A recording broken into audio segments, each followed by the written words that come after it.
What's up, guys? It is currently raining in sunny SoCal, so everybody is losing their goddamn minds today. Meanwhile, I get really awesome lighting naturally. All right, so I wanted to take a minute to talk about positivity. I know that it's all over the gram and social media. Be positive, stay positive. Right, I get it. I just wanted to address what exactly that would mean for anyone like myself who tends to struggle with positivity. Don't get me wrong, positivity is great. You need to be positive. But I understand what it is to be full of doubt, full of pessimism, not really feeling like you have a grasp of what you're doing or a very cheery outlook of where you're gonna go with anything, really. Positivity is something that is self-generated. This is, not going to be a video about how you have to stay positive and light and woo. It could be hard in a place like LA, and it could be hard anywhere. Please understand that I come from this place. I come from a place of pessimism and codependency. I built a home there. I planted roots for a very long time. So I know what it's like to simmer in my own negativity and want to bring everybody else there with me. I know what it's like to have positivity be lucrative for other people and have it just annoy the living shit out of me, because it was easier for me to roll my eyes or blame everyone and everything else for my problems instead of sitting there rolling up my sleeves and stop giving in to this cowardly cop-out bullshit mentality. I know. It took me years to break out of that mentality, years of everyday work, years of 2 steps forward and 7 giant leaps back, years of self-motivation to take the necessary steps to even try to bring myself to want to face these perception shifts that I had to go through in order to break free of that mentality. And it's still work to this very day. It's a daily thing. There's so many nights crying, inner screams. It was a constant struggle to continue to claw myself out of this pit that wanted to continue to consume me. And it took a tired, pained, strained, broken heart, so weak from the amount of self-abuse I had inflicted on it for so long, to finally be fed up, done, just completely over being in that place, cycling through over and over, done. Once I finally made the decision to pack up my belongings and change address, once I finally decided to move out of the house that negativity built, I started to really notice changes in my outlook, my personality, my drive, my health. You'd be surprised what a toll your own self shit can really do to your own health. I mean, thoughts are things, man. I started manifesting lucrative changes for myself. I started to attract exactly the types of people that would only carry me in this upswing and wouldn't dare let me look back at the place I had just left. But despite all that, I had to do that myself. I had to be that change I wanted to see for myself. I had to get in the driver's seat. No one else was going to hold my hand through this giant maze of inner demons. Only you can do that. Only you know the way. And you do, you know the way. I know it's scary as fuck, but you know the way. And like I said, it's still a battle that I fight every day, but I'm stronger now. I'm armed with my own refusal to go back to where I was, and I'm armed with the tools and the knowledge that I can do it because I have done it. And even if you only try it and do it a little bit for a little while, you will tell yourself by doing so that you can. You can. It's crazy, right? And I started to feel good. And that is the other thing that really, really pushes you to keep yourself out of those depths, because you don't want to let go of that feeling. You don't want to let go of the light and the joy and the love and like this. It's a feeling, man. It's a vibe. It's a vibe, and it feels fucking great once you let yourself get there.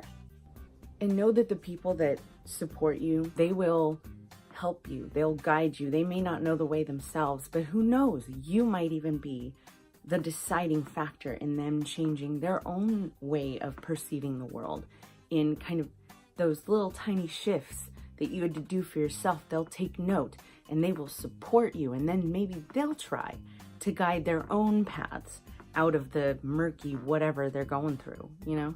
And to those that are still resistant, it may seem rude or selfish or whatever that you don't allow any of that or entertain any of that anymore in your own life.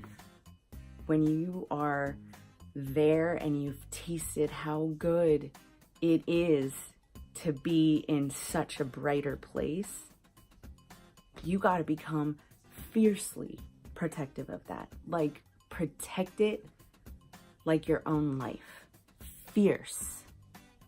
And I'm here now, and I am fiercely protective of that positivity, of that space, of that mental state. I am fiercely protective of my world, my upswing, my healing heart. You have to protect that heart of yours. The world will eat it up, and it's up to you to protect it. And understand your own limits too. You know, like, people will come up to you and they'll ask you for advice or help or how did you do this? That's fine. But as a recovering fixer, I am supremely aware of not allowing myself to be tasked with someone else's healing also. Because you can't heal for someone else. You don't know the tools that it takes because they're not your tools. It's not your healing. It's not your damage. And I don't mean that to sound harsh. It's just a fact. You know, no one could have led you through whatever trauma you're either bottling up or you're fighting or you're mulling over, you know, mostly because we're pretty private creatures. I mean, we have our, you know, one or two friends, you know, if you're blessed with friends that you can go to and they know everything about you, and, you know, but you're the only one that can navigate those feelings, because some of them are conflicting, some of them are weird, and you can't explain why something is such a big deal to you, because it's not for someone else to judge or feel or control. That's on you. So don't let anyone task you with their healing. You know, you gotta let them take their own wheel and drive their way out of that cavernous, crazy mess. You can show someone where to place their hands. You can show someone where the gear shift is, but there can only be one driver, right? One driver, one wheel. So put your hands on that wheel. Put your hands on there and drive off and go have your journey and come back armed and ready to fight the good fight, because we're all here. We're waiting for you on the other side. Or don't.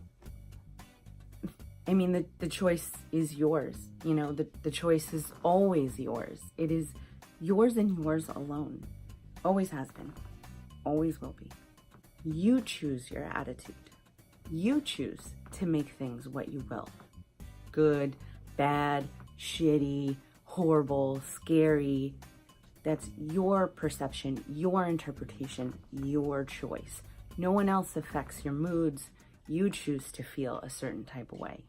So choose to respond differently. Make it an active thing. If you're a person that suffers from control issues like I do, the only thing that you can control is yourself. That's it. You can't control what Janet thinks of you. You can't control what Paul says. You can't control any of that.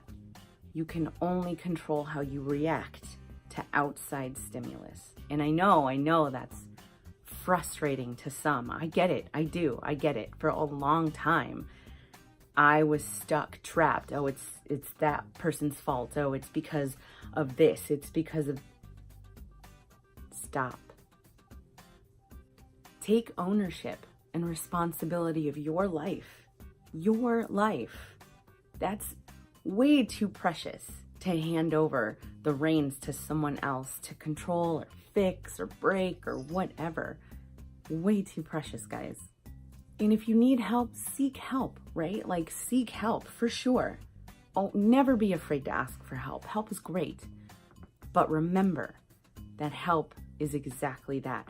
They can show you how to place your hands on the wheel. They can show you where the gear shift is, but they cannot drive for you.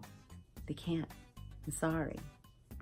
So that, to me, is what positivity is and will always be. It's not a constant good time feeling of, woo, yeah, positive. No, it's not that. It's hard work, beauties. But I'll let you in on a little secret that I've learned over time. Everything that is worth doing is usually hard. But I'll tell you, the payoff of that hard work is so out of this world awesome. I promise you. Okay, so I'm gonna get up off my soapbox now. And if this was TLDR and you just don't want to deal with any of it or whatever, however long this video is, then I'm gonna leave it nice and brief for you. Negativity. Ain't nobody got time for that. So I'm gonna cut that gangrene shit off with a quickness if I even get a waft of that floating in my direction. And you should too. So that's it, my babes. That's all I got for today. We'll see where the next episode takes us. Until then, get out there, do you, do it great, do it proud. I'll see you later.